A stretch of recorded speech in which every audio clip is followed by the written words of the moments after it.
আসসালামু আলাইকুম। আশা করি সবাই ভালো আছেন। আমি আরেকটি নতুন ভিডিও আপনাদের কাছে নিয়ে আসলাম। এখন আমি একটি গাছের সাথে আপনার পরিচয় করিয়ে দেব। সেই গাছটি হয়তো অনেকেই চিনেন, জানি না আপনাদের দেশে এই গাছের কি নাম বলে। অবশ্যই আপনি আমার কমেন্টে এই গাছের নামটা একটু বলে দিবেন।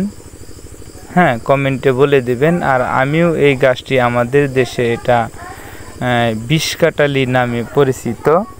এটা বিষকাটালি এজন্যই বলা হয় যে এটা আবার অনেক মরিচ গাছও বলা হয়, যেটা মানুষ বলে। এই যে গাছটি দেখতেছেন, এটা ডোগাটা ছিঁড়ে দেখাচ্ছি। এই ডোগাটা ছিঁড়লে কিন্তু দেখা যায় এটা কিন্তু আপনি যখন জিবাতে নেবেন, হ্যাঁ, যখন জিবাতে নেবেন তখন কিন্তু অনেক জাজ হবে, ঠিক আছে। এই জাজ হবে অনেক, কিন্তু আসলে আমাদের এই গাছ প্রয়োজন নাই, কিন্তু প্রয়োজন এই ডোকাটা, ঠিক আছে।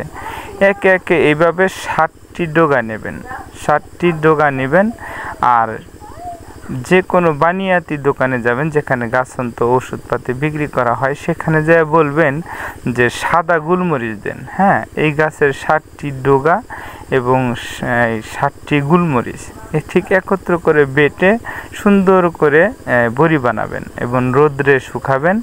শুকানোর পরে যখন মেয়েদের মেন্স আসে, অর্থাৎ তখন যদি কোনো মেয়েকে ওই একে একে 7টা দিন খালি পেটে খাওয়িয়ে দেওয়া হয়, তাহলে তার যে একটি রোগ থাকে সেটা হলো আমরা বাধক বলি। হ্যাঁ, কের বলা হয় কাল বাধক বা বাধক। এই নিয়মে খেতে পারলে অবশ্যই বাধক থাকবে না, কিন্তু বাধকের জন্য কিন্তু সন্তানও হয় না। হ্যাঁ, আমার এই নিয়ম অনুযায়ী অবশ্যই আপনারা এটা সেবন করবেন।